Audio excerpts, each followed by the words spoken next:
The Golden Temple in India, one of the most beautiful buildings on earth. For millions of Sikhs like me, this is holy ground. But just over 25 years ago, it was a bloody battlefield. Tanks stormed the complex to capture this man, Jarnail Singh Bhindranwale. To some, he was a defender of the Sikh faith. He was a great saint and great soldier. To others, he was a militant who'd terrorised for long enough. He may have started as a saint, but he didn't end as a saint, let me tell you that. It was Indira Gandhi who gave the order to capture Bhindranwale and began a chain of events that would lead to thousands of deaths, including her own. Many Sikhs call this their own 9/11.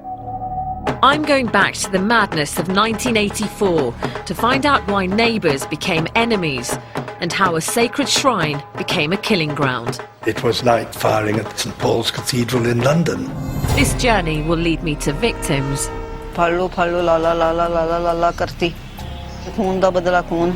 and heroes. I feel proud that I have saved one life.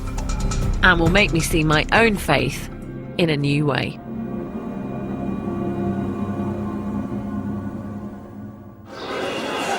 Jesse? 10 years ago, I was visiting India with my family and we went to the Golden Temple. I was shooting a home movie, but then suddenly was overcome by the beauty and significance of the place. It was a truly spiritual moment. Oh, wow. So overwhelming, I had to stop filming.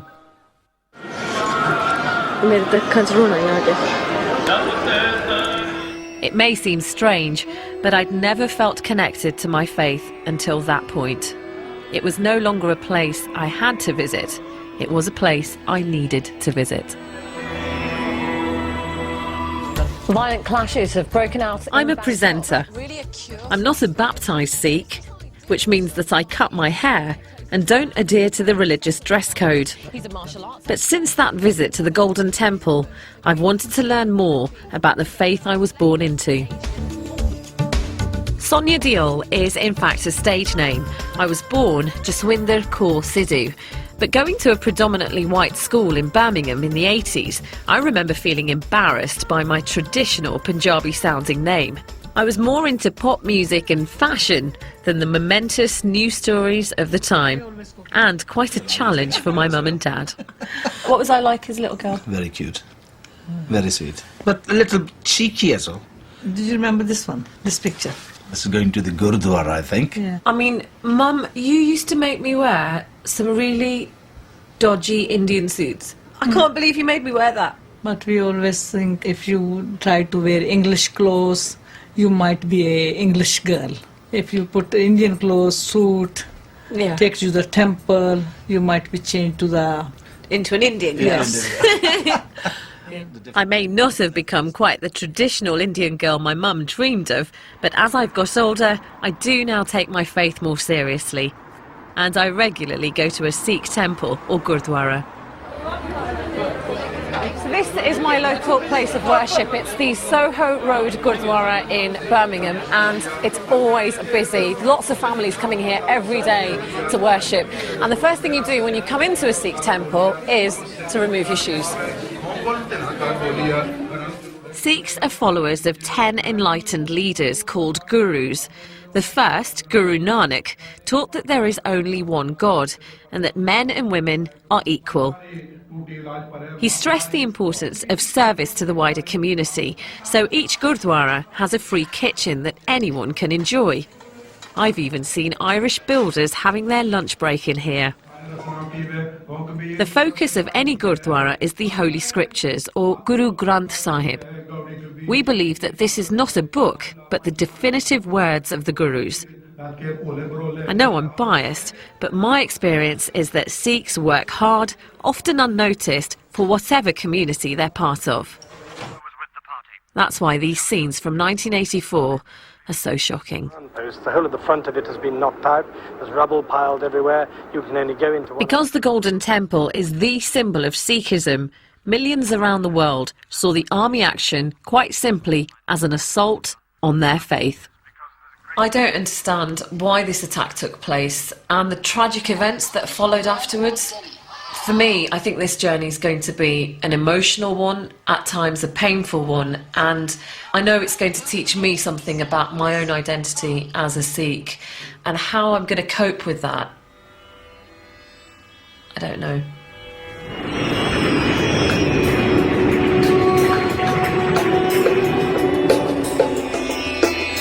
For me, this isn't a news assignment, it's a personal journey.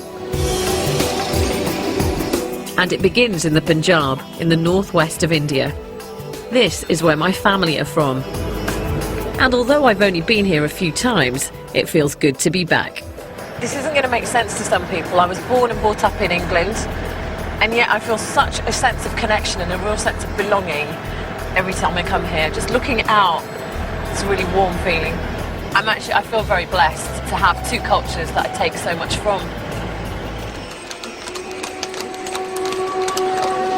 To understand the events of 1984, I need to find out more about the man at the heart of the story, Jarnail Singh Bhindranwale. He was born in a violent year, 1947, the year of partition, when the Punjab was divided between India and the new nation of Pakistan. At the age of 13, Jarnail Singh was sent to a religious school in the Punjab countryside, and it was there that a dramatic transformation took place. I'm off now to the school to find out why this young boy turned into such a fiery, inspirational leader. The school, called the Dandami Taksal, is a deeply religious place. So I've changed out of my Western clothes into a traditional Punjabi outfit. I must admit to feeling rather nervous about being here. This is a strict male-dominated community, and they may not approve of a Sikh woman with cut hair like mine. The Taksal is the place to go if you want to become a priest or preacher. The boys have a strict daily regime of prayer, exercise, but most important of all, learning the scriptures by heart. Sarjeet Singh Sodhi was a teacher at the Taksal when Bhindranwale joined in the mid-1960s. ਤੁਸੀਂ ਮੈਨੂੰ ਦੱਸੋ ਭਿੰਡਰਾਂਵਾਲੇ ਕੀ ਦੂਜੇ ਬੱਚਿਆਂ ਤੋਂ ਵੱਖਰੇ ਲੱਗਦੇ ਸੀ ਤੁਹਾਨੂੰ? ਲੱਗਦੇ ਸੀ ਉਹ ਸ਼ਾਂਤ ਰਹਿੰਦੇ ਸੀਗੇ ਤੇ ਬਾਣੀ ਪੜ੍ਹਦੇ ਰਹਿੰਦੇ ਸੀਗੇ ਜ਼ਿਆਦਾ ਦੂਜੇ ਬੱਚਿਆਂ ਨੂੰ ਬਾਣੀ ਵੱਧ ਪੜ੍ਹਦੇ ਸੀਗੇ ਤੇ ਆਪਣੇ ਧਰਮ ਬਾਰੇ ਉਹ ਕਿਸੇ ਦੀ ਗੱਲ ਬਰਦਾਸ਼ਤ ਨਹੀਂ ਸੀ ਕਰਦੇ ਜੇ ਕੋਈ ਧਰਮ ਤੋਂ ਉਲਟ ਗੱਲ ਕਰੇ ਨਾ ਉਹ ਬਰਦਾਸ਼ਤ ਨਹੀਂ ਸੀ ਕਰਦੇ ਉਹਨੂੰ ਉਹ ਗੁੱਸੇ ਨਾਲ ਵੀ ਕਹਿੰਦੇ ਸੀ ਵੀ ਜੇ ਕੁਝ ਕਿ ਨਾਰਾਜ਼ਗੀ ਨਾਲ ਵੀ ਨਹੀਂ ਸੀ ਸਮਝਦਾ ਫਿਰ ਉਹਦੇ ਨਾਲ ਬੋਲਣਾ ਛੱਡ ਦਿੰਦੇ ਸੀ ਬੈਠਣਾ ਉੱਠਣਾ ਬੋਲਣਾ ਚੱਲਣਾ ਛੱਡ ਦਿੰਦੇ ਸੀ ਹਾਂਜੀ Bhindranwale was clearly a passionate student whose determination and devotion would mean that in 1977, aged only 30, he would become head of the Taksal. The boys today have more modest ambitions.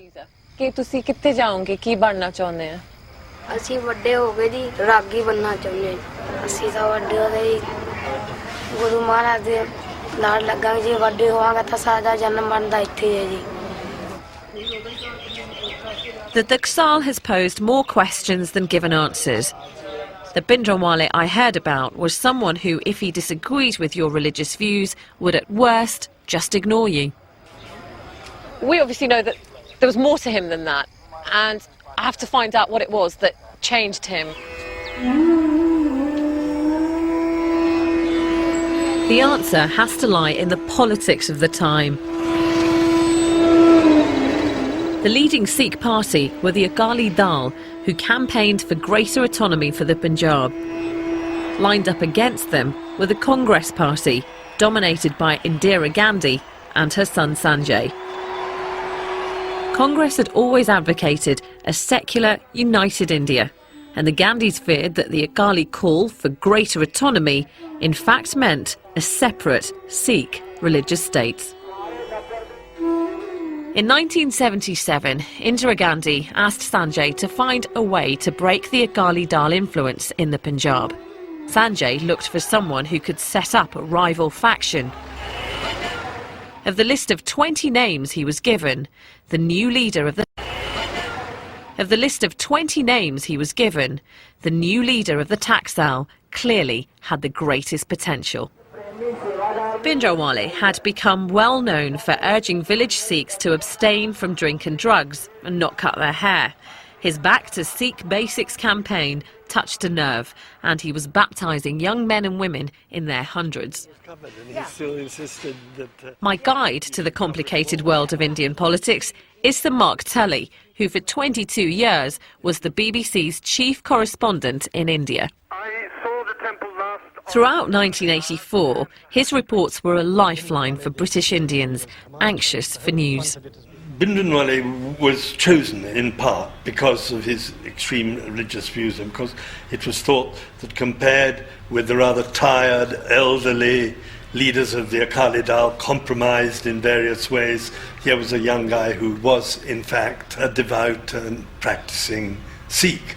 And it must have been very tempting to him, because obviously what the Congress were telling him was, you come along with us and we'll make you the ruler of Punjab, in effect, really. So Congress needed someone to sing their tune? Who could, I think, be made to sing their tune might be a better way of putting it. Someone who could be groomed. And really it was more to take a stand against the Akalis than to sing the Congress tune. Do you think Bhindranwale was a natural politician? No, he wasn't really a natural politician. He was much more a natural, fanatical, religious leader than a natural politician. Mark met Bhindranwale on a number of occasions and found him to be an intimidating man. I remember one thing which happened to me when I was at a press conference, and being a bit of a fidgety sort of person, my foot almost, because we were all sitting on the floor, of course, almost touched his sword. And then Bhindranwale looked at me, and I really almost thought to myself, God, this sword's going to be used on me for this. He was a frightening figure, there's no doubt about that. Bhindranwale generates strong feelings. What some saw as frightening, others saw as inspiring. They believed he was merely upholding Sikh rights and fighting heresy. Some even hoped he'd bring about their dream of a Sikh state called Khalistan. But in the early 80s, Bhindranwale and his followers were repeatedly accused of intimidating and murdering their opponents. In September 1982, the owner of a newspaper chain critical of Bhindranwale was shot dead. Bhindranwale was suspected of masterminding the killing and arrested. What happened next was a turning point. Court proceedings began, but then to the surprise of many, he was released without charge. The government had arranged Bhindranwale's freedom, believing he was more used to them out of prison, campaigning against the Akali Dal party. He celebrated with a triumphant drive around Delhi. Bhindranwale was seen as a hero who had stood up to the government and won. He may have felt that he could now achieve greater support opposing the government than working with them. Mark Tully has his own theory why Bhindranwale turned against his Congress allies. During the raid to arrest Bhindranwale, the police accidentally or deliberately destroyed his most precious possessions. During the arrest, the police managed to burn every sermon that Bhindranwale had ever preached, because Bhindranwale had a secretary who used to write down every sermon that he preached. And thereafter, Bhindranwale would frequently, when attacking the government, say, "What can you say about someone who kills your children?" His children being his sermons. And this really does seem to have been something which went into him very sharply.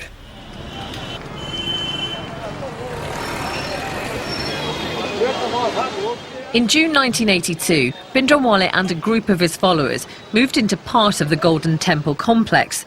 His critics said he wanted sanctuary to avoid another arrest. His supporters that he wished to be close to the spiritual centre of his faith. For me, the emotions I feel as I get close to the Golden Temple are hard to describe. There's a strong sense of excitement because it's here that I feel at peace with God. This is the place that makes me feel more connected to my faith than anywhere else in the world.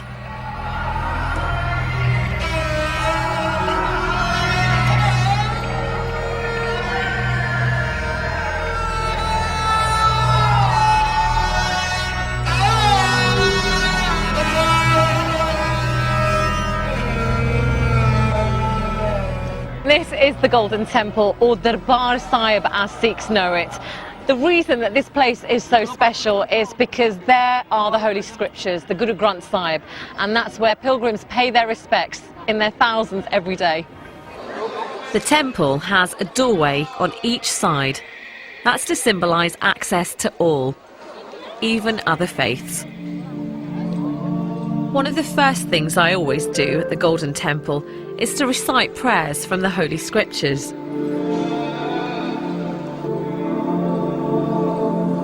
Although I'm surrounded by thousands of pilgrims, nothing distracts me.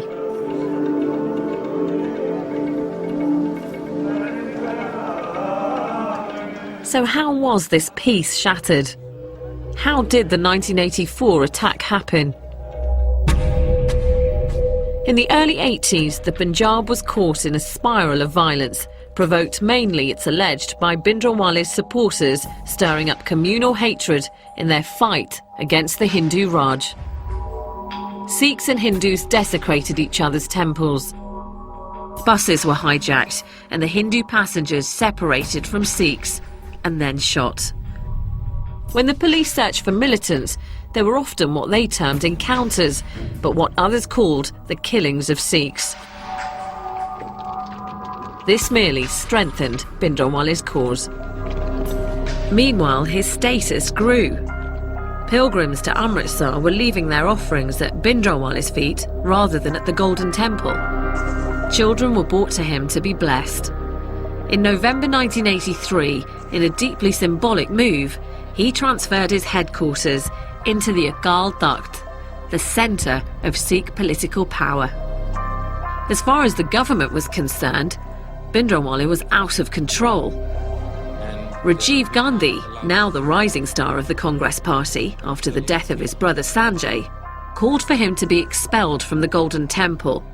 Tell him to come and try, was Bhindranwale's reply.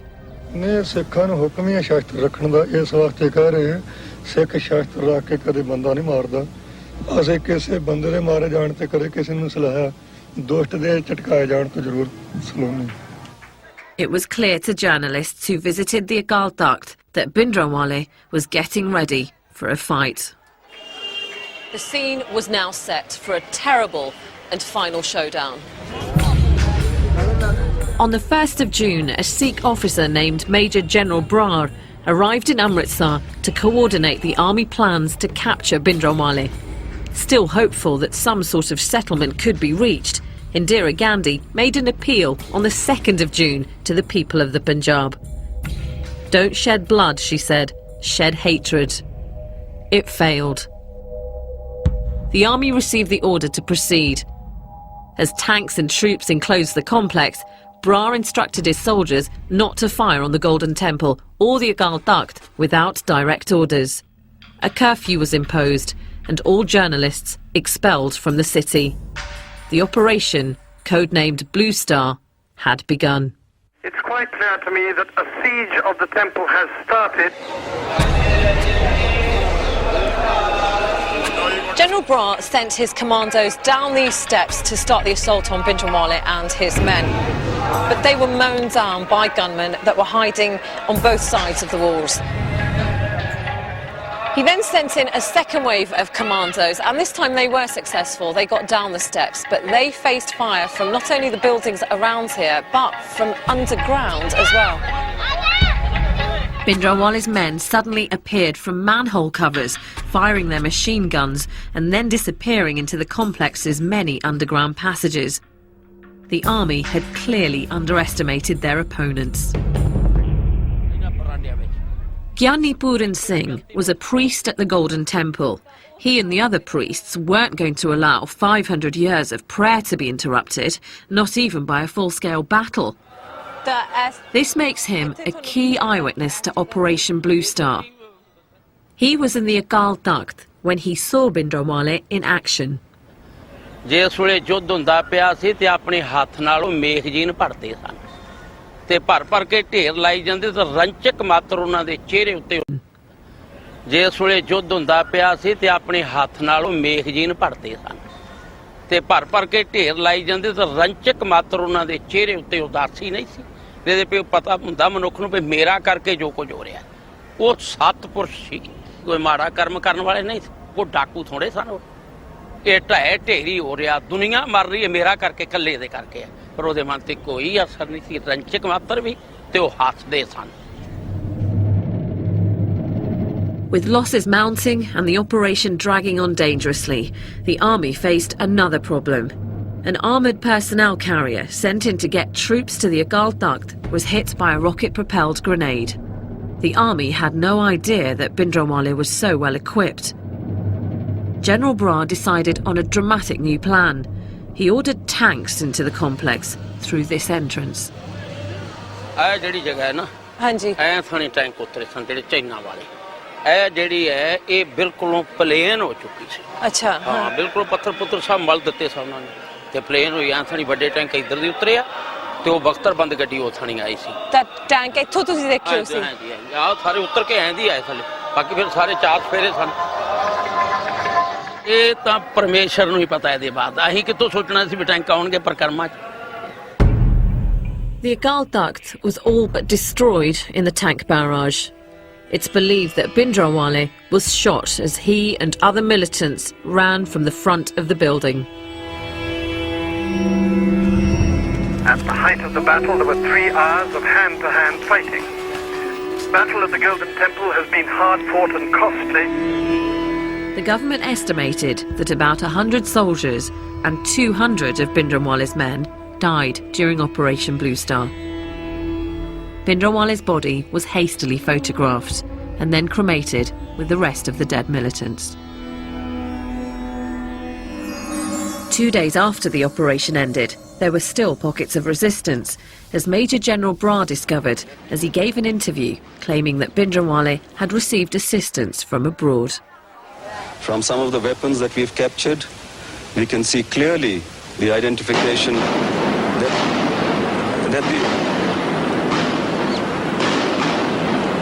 we can clearly establish that these weapons have been obtained from China or Pakistan. But there's another side to Operation Blue Star. It's the story of those caught in the crossfire. When the attack happened, these men, all from the same village, were in the temple complex along with their families and hundreds of other pilgrims to celebrate the anniversary of the martyrdom of the temple's founder. In the early hours of the 6th of June, these men claim the army stormed their hostel looking for Bhindranwale's men.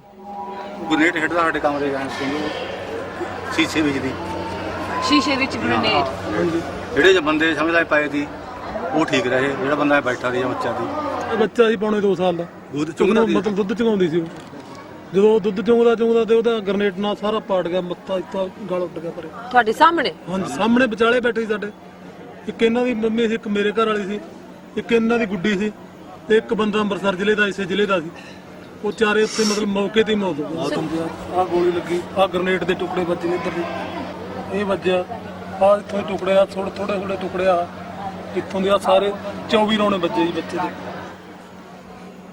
ਤੁਹਾਨੂੰ ਕੋਈ ਵੀ ਖਬਰ ਮਿਲੀ ਸੀ army ਵੱਲੋਂ ਕਿ ਸੰਗਤ ਨਿਕਲ ਜਾਵੇ ਨਹੀਂ ਕੋਈ ਖਬਰ ਨਹੀਂ ਮਿਲੀ ਸਾਨੂੰ ਖਬਰ ਤਾਂ ਜੇ ਮਤਲਬ ਮਿਲਦੀ ਉੱਥੇ ਮਰਨ ਨੂੰ ਕਿਹਦਾ ਜੀ ਕਰਦਾ ਵੀ ਅਸੀਂ ਇੱਥੇ ਮਰ ਜਾਈਏ ਜਿਹੜੇ ਆਰਮੀ ਵਾਲੇ ਆ ਜਨਰਲ ਬਰਾਰ ਉਹ ਤਾਂ ਕਹਿੰਦੇ ਆ ਉਹਨਾਂ ਨੂੰ ਅਟੈਕ ਕਰਨਾ ਪਿਆ ਸੀ ਕਿਉਂਕਿ ਅੰਦਰ ਅਤਵਾਦੀ ਸੀ ਅਸੀਂ ਤਾਂ ਕੀ ਸੋਚਦੇ ਨਾ ਤਾਂ ਸਾਨੂੰ ਅਸੀਂ ਅਤਵਾਦੀ ਦੇਖਿਆ ਕੋਈ ਨਾ ਅਸੀਂ ਭਿੰਡਰਾਲਾ ਦੇਖਿਆ ਨਾ ਇਹਦੇ ਬਾਰੇ ਹੁਣ ਅਸੀਂ ਕੁਝ ਕੀ ਕਹਿ ਸਕਦੇ ਹਾਂ ਅਸੀਂ ਤਾਂ ਆਪਣੀਆਂ ਜਾਨਾਂ ਦੀ ਸਿਰ ਬਣੀ ਦੀ ਵੀ ਆਪਦੀ ਜਾਨ ਬਚ ਜਿਹੜੀ ਜਨਤਾ ਦਾ ਨੁਕਸਾਨ ਕਰਿਆ ਇਹ ਕੱਲੇ ਭਿੰਡਰਾਂ ਦੇ ਖਾਤਰ ਫਿਰ ਇੰਨੀ ਪਬਲਿਕ ਦਾ ਤਾਂ ਕੋਈ ਫਾਇਦਾ ਹਾਸਲ ਨਹੀਂ ਦੀ It's hard to get any accurate figures of how many pilgrims died. Maybe it's better not to know. This has been a hard day, talking to the eyewitnesses and picturing the battle in this sacred place. But now I need to hear an account of Operation Blue Star from a very different perspective. I'm waiting for the man who's at the heart of this story, Major General Brar.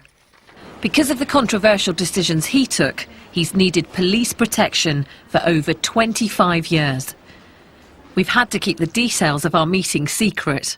I've done many interviews in my career, but none have felt quite so personal. First, I want to know how he copes with the constant threats to his life. It doesn't feel good, but what can you do about it?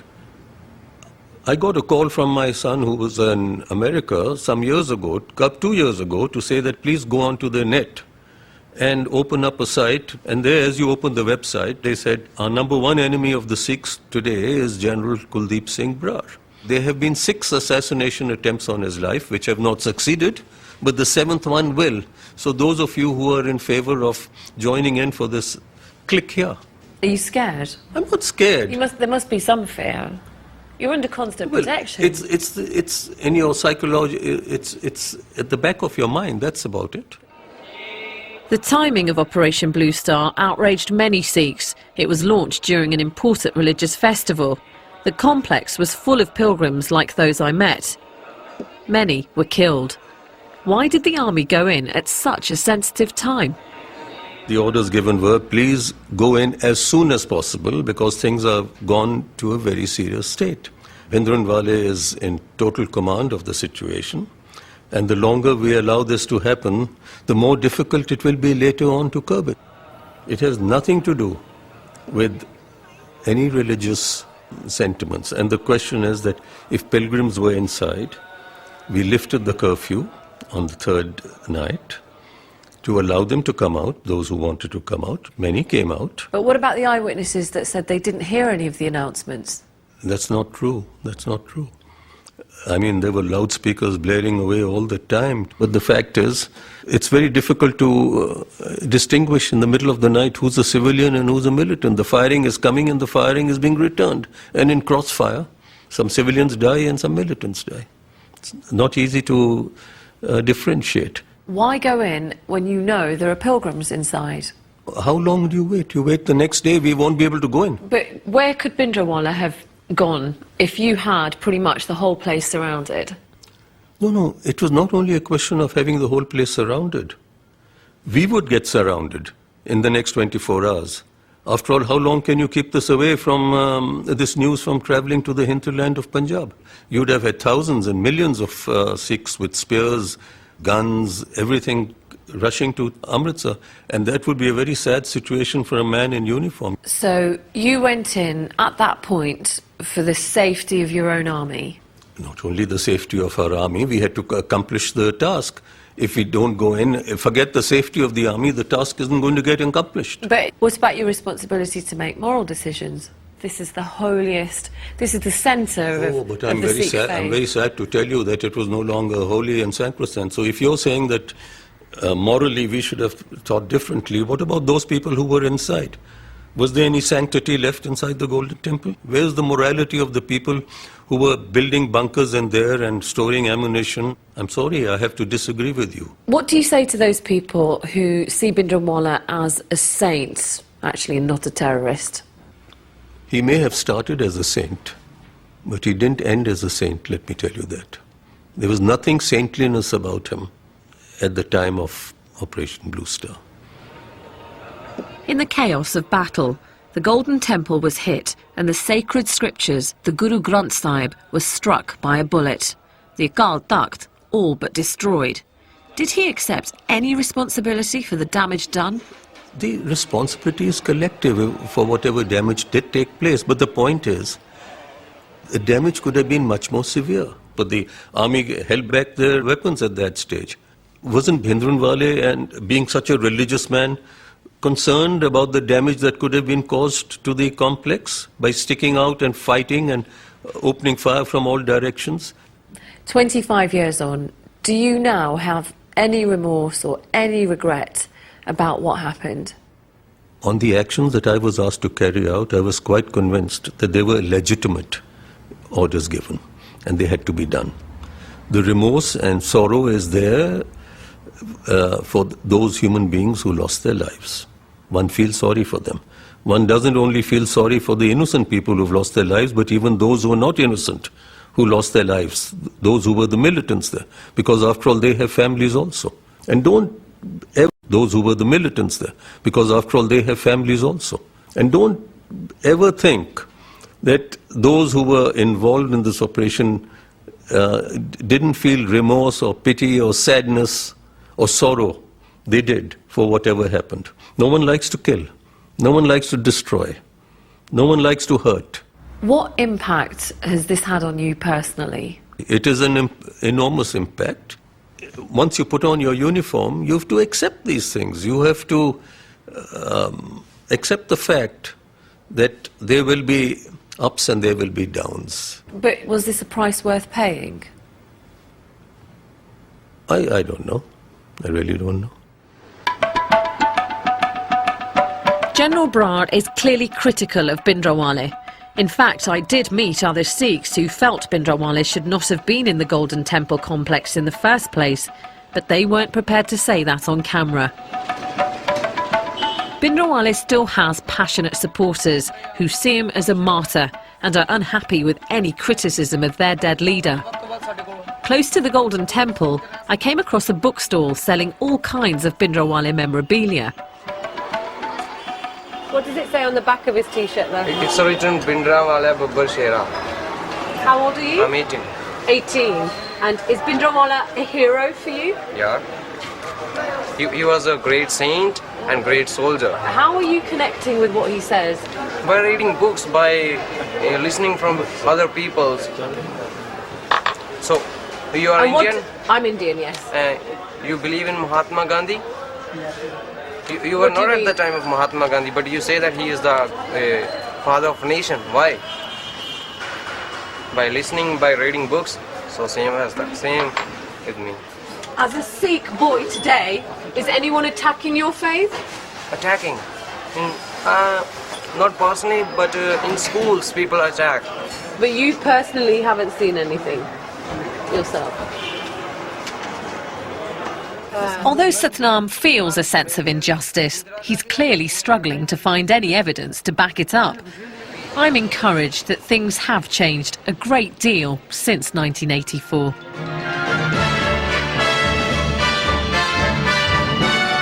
Swords of protest in London. The Sikhs show their anger over Amritsar. The assault on the Golden Temple stunned India and the world. In Britain, there were large demonstrations denouncing Mrs. Gandhi. Several effigies of the Indian Prime Minister attracted the full force of the demonstrators' fury. A community that had been almost invisible was suddenly on the streets and making headlines. I have vague memories of seeing these scenes as an 11-year-old. Then they confused me. Now I understand them. In Amritsar, the military action may have ended, but the tragic story of 1984 was far from over.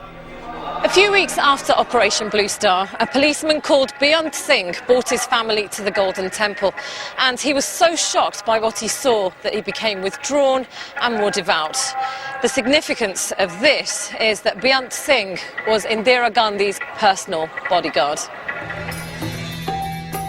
Beyant Singh had travelled with the Prime Minister around the world and was one of the most trusted members of her security team. But the events of June so outraged him that he began to plan Indira Gandhi's assassination. Although his superiors knew nothing of the plot, they were still nervous about having Sikhs so close to the Prime Minister, so they were moved from her protection team. Mrs. Gandhi strongly opposed the change, and so Sikh guards remained on duty. Do you now fear for your own personal safety? Well, I've lived with danger all my life, and I think I've had a pretty full life, and it makes no difference whether you die in bed or you die standing up.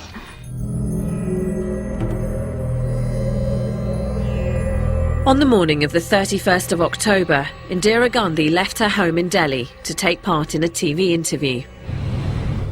As she walked along the path, she saw Beyant Singh on duty and smiled. He drew his revolver and fired 5 shots at close range. An accomplice, Satwant Singh, opened fire with a machine gun. Mrs. Gandhi spun round from the impact and crumpled to the floor. We regret to announce the death of the Prime Minister, Mrs. Indira Gandhi. Beyant Singh was shot dead on the spot, and his accomplice, Satwant Singh, wounded. He was later tried and executed. I'm confused about Indira Gandhi. It could be argued that Operation Blue Star showed she had little regard for the Sikh faith, and yet she retained her Sikh bodyguards against advice. But at present you hold no political office, you hold... Mark Tully knew Mrs Gandhi well, having interviewed her many times. How did he explain her decision to keep her bodyguards?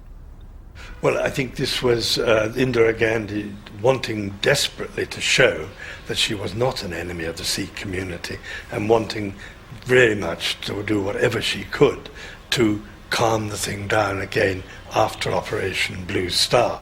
But can you understand why some people see Indira Gandhi's action as an attack on the Sikh faith?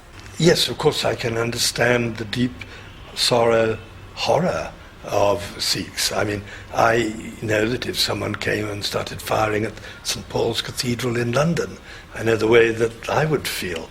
But I do think that also Sikhs should realise that mistakes were made on both sides and that there was a great deal of violence going on, violence done by Bhindranwale's men.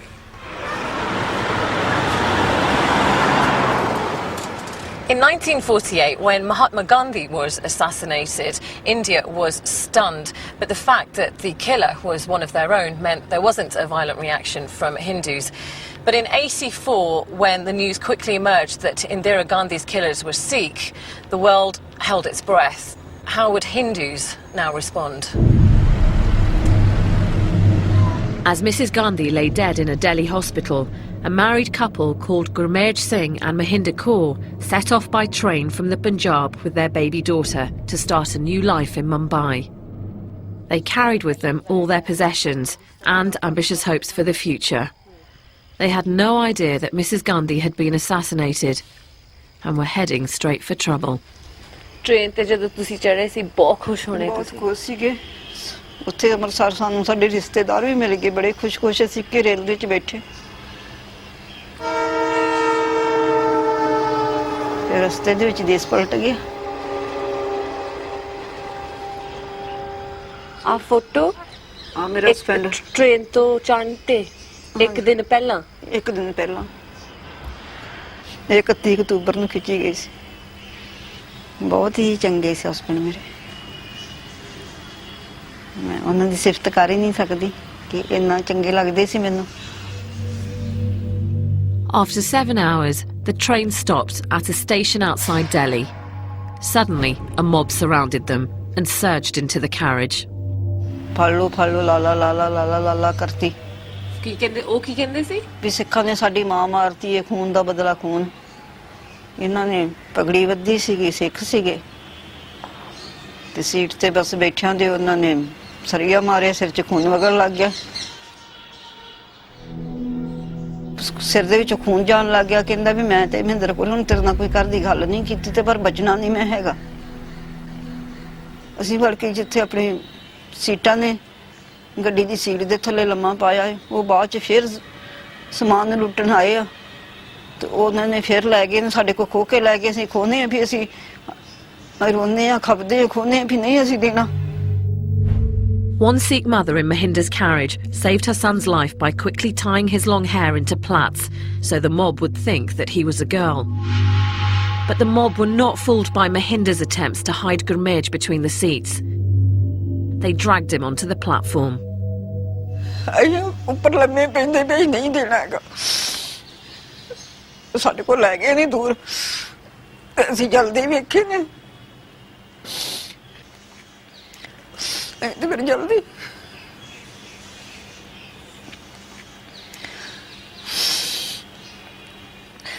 ਪਤਾ ਮੈਨੂੰ ਕਹਿਣ ਲੱਗਿਆ ਵੀ ਇਹ photo ਤਾਂ ਮੜਾਉਣੀ ਆ ਜੇ photo ਸੋਹਣੀ ਆਏਗੀ ਤੇ ਮੈਂ ਆ ਕੇ ਮੈਂ ਬਾਅਦ ਚ ਜੱਜਮੈਂਟ ਕਰੂੰਗਾ ਫੋਟੋ ਆਪਾਂ ਤੇ ਜੇ ਫੋਟੋ ਸੋਹਣੀ ਤੇ ਫਿਰ ਮੜਾਉਣੀ ਨਹੀਂ ਤੇ ਮੜਾਉਣੀ ਨਹੀਂ ਉਹਨਾਂ ਦਾ ਬਚਨ ਸੀ ਫਿਰ ਉਹਨਾਂ ਦੇਖੀ ਨਹੀਂ ਮੈਂ ਮੜਾਈ ਨਹੀਂ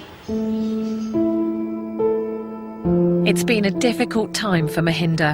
Since 1984, she's raised her daughter alone. But recently, after a long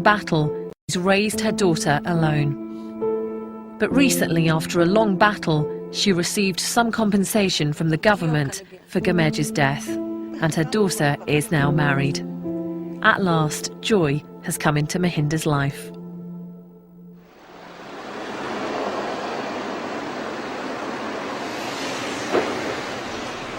Can you just tell us where we're going? To try and understand how the terrible violence began, I'm with Ashok Vahi, a news photographer based in New Delhi.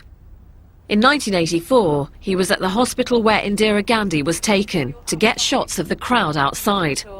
But then he came across a very different story. Firstly, it was not allowed to go inside the hospital. Then one of the hospital security has come. He knows me. And he said, hey, listen, you can have a very good picture that some of the Sikh boys, young boys, are inside the casualty. Emergency. I went inside. Immediately I made my camera and took one, two shot took. What Ashok had discovered was a group of terrified young men, beaten and robbed of their turbans. News had got out that Mrs. Gandhi's killers were Sikhs, and a mob was out for revenge. Is that blood on his shirt? Yeah, that is blood. Now you can see their faces. See this boy. See their eyes. How they feel. If we go out, huge crowd is there, they will be again attacked by public.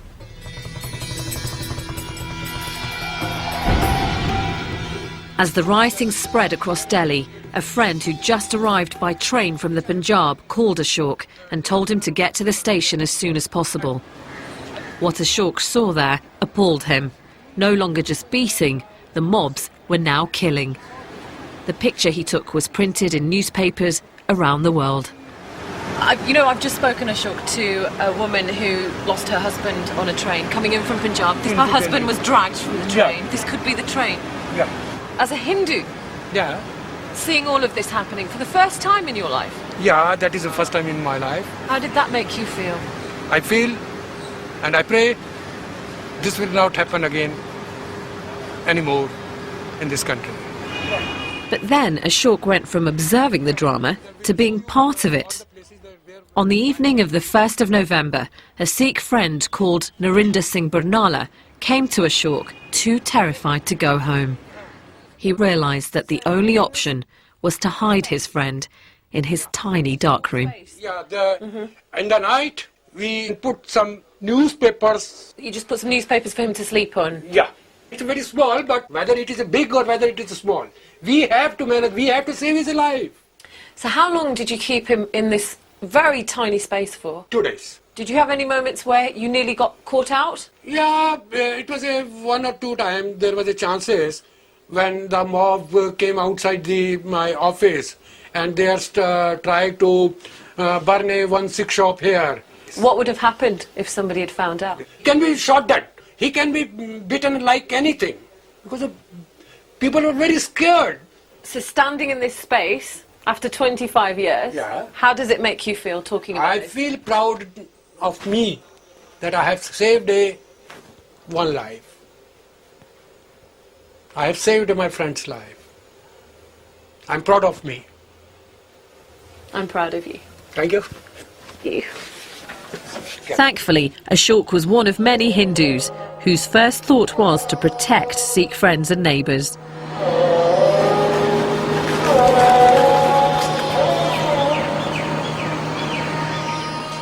The attacks didn't just happen in central Delhi, where Ashok was. The mobs wanted to kill in greater numbers, so they headed to the outskirts of Delhi, areas like Trilokpuri and Mongolpuri. That's where the Sikh communities lived.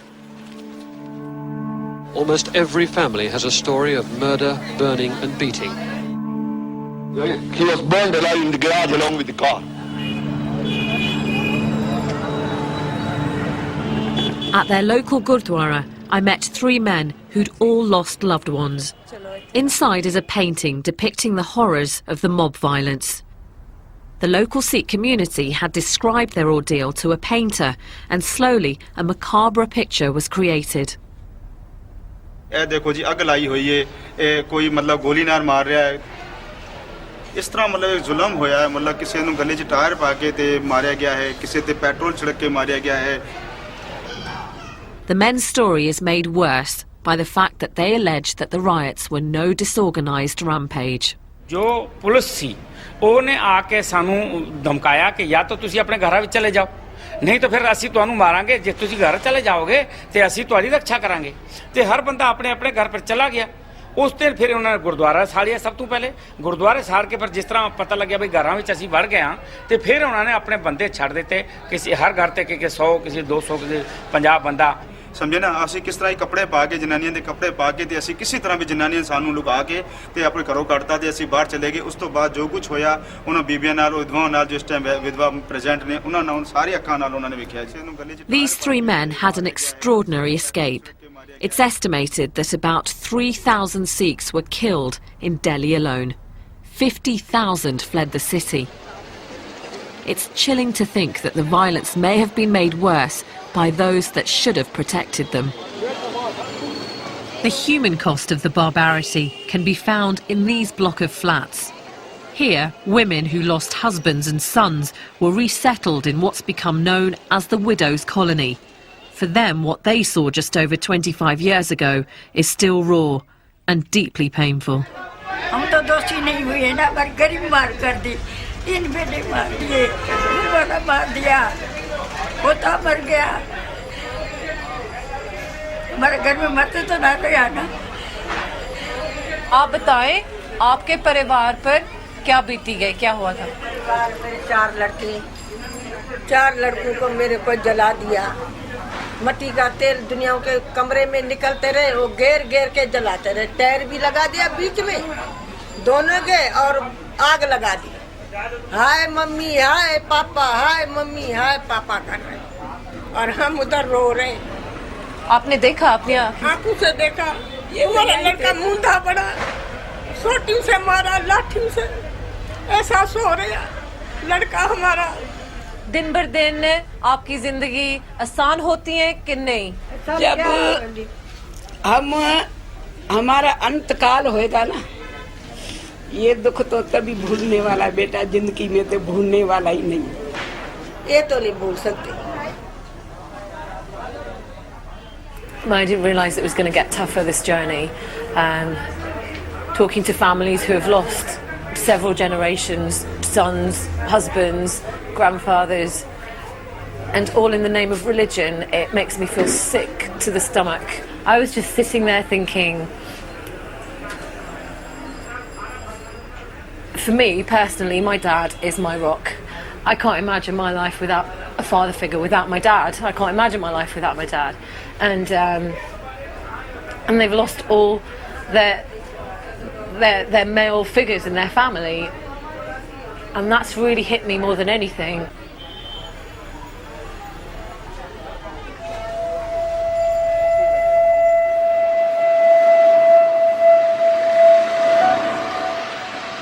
The tragic events of 1984 haven't been forgotten in Delhi. I've been told of a simple ceremony taking place that marks the year in a practical and moving way. Hello, Sat Shri Akal. Harvinder Fulkar is a lawyer who's devoted most of his career to campaigning for justice for those who've lost relatives in the riots. He's behind a scheme to plant 25,000 trees right across Delhi. This is in memory of those who were killed in 1984, and so that their memory goes into the history. They will be remembered for the 100 years when these trees survive and they grow up. Feels like a very positive thing that we're doing here. Harvinder then invited me to plant a tree. I knew in whose memory I wanted to dedicate it. Well, thanks for letting me do this, because I'm doing this for Mahinder Kaur, whose husband was killed on a train, and all the other victims that I've met along this journey, really, for their strength. Put a special mark on this so that I recognise this when I come back. Thank you for allowing me to do that. Oh, you're most welcome.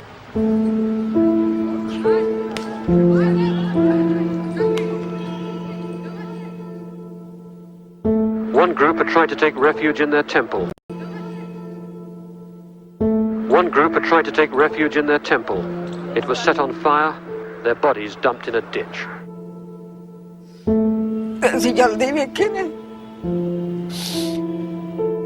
I have saved my friend's life.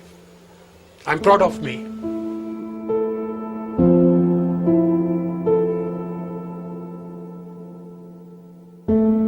Although Harvinder's fight for justice and a proper inquiry into the Delhi violence continues, India today feels a more integrated nation.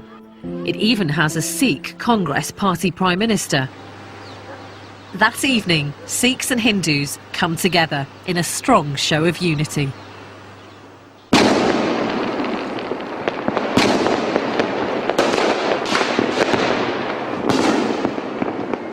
Pretty painful journey for me so far, but what's fantastic about this moment is that it's the festival of Diwali, which is the festival of light, celebrating the victory of good over evil, light over dark. All across Delhi, people were celebrating with the usual Indian disregard for health and safety. How much money have you spent on the fireworks? Few thousand rupees. Yeah? 10,000 rupees. This was the first party I came across, and to say that after 2 days of reflecting on mob violence it came as a relief would be an understatement. Who's going to share this with me? 2 families, one Hindu, one Sikh, enjoying the same festival. Politics and religion irrelevant. This is just one street. I don't want to read too much significance into it, but it's hard not to be moved by such a scene.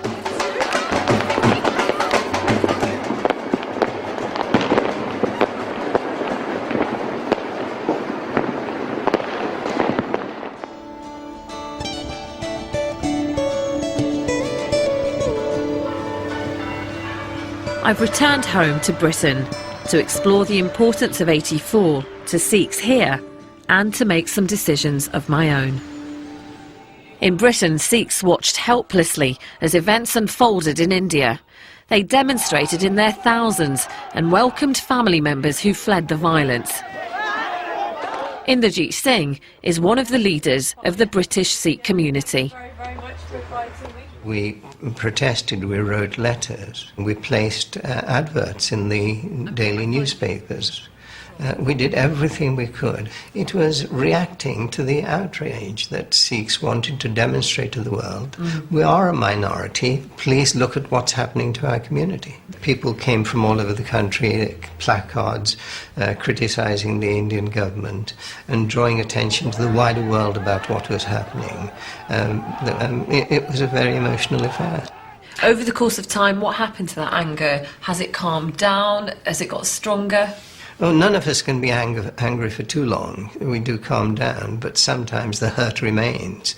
And in India, in this country, the hurt remained. But Inderjeet believes that despite the hurt, British Sikhs have moved on and discovered a renewed interest in their faith. Well, the events of 1984 made Sikhs examine their own religion. What is it? Why are we under attack? What are our teachings? You look again more closely at your religion at times like that. And when in looking closer and looking at the world around you, you realize that Sikh values, Sikh teachings have something very positive to offer. Emphasis on human rights and equality of all people, tolerance, real tolerance, respect for other religions. These things are very important in giving a sense of direction to life. So, in a sense, that is something positive that came out of the trauma of 1984.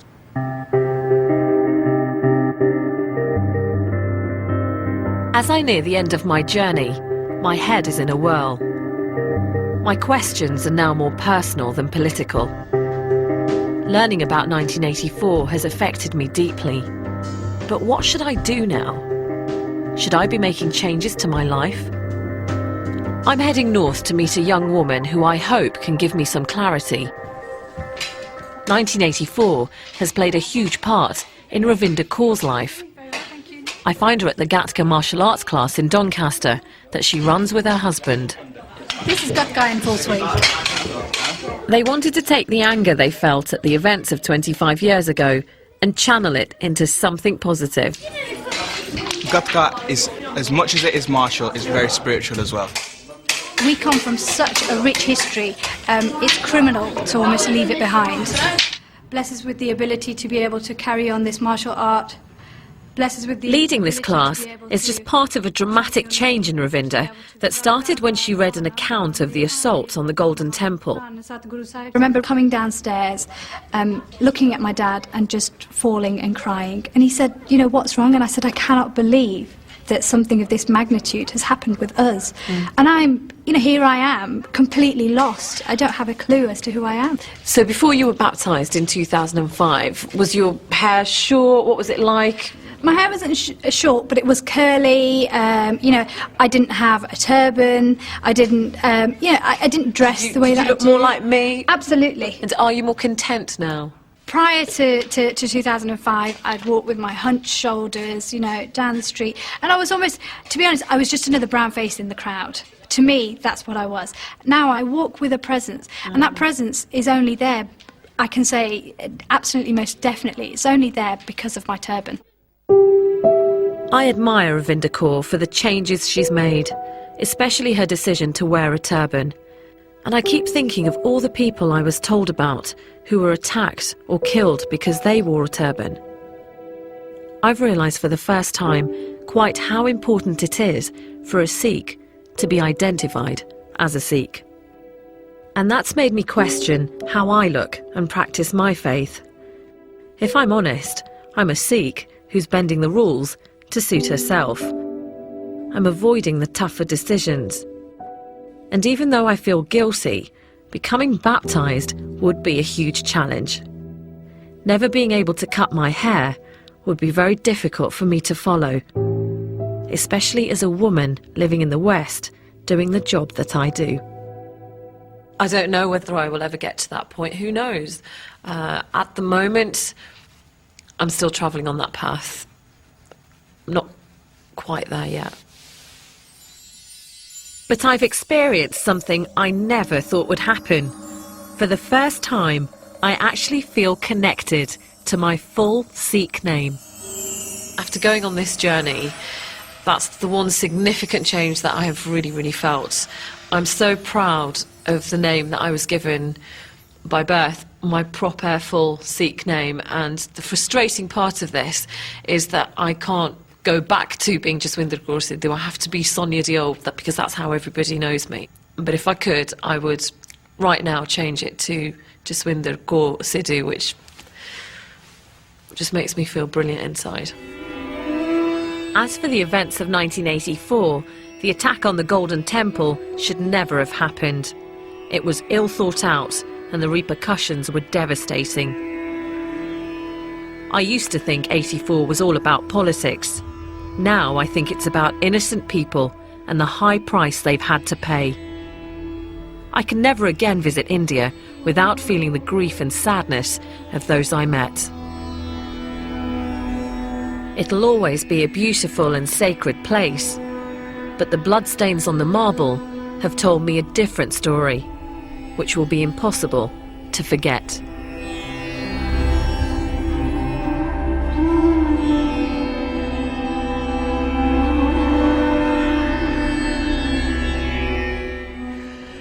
You can join Sonia Diol on the BBC Asian Network for discussion, music and interviews, Friday afternoons from 1.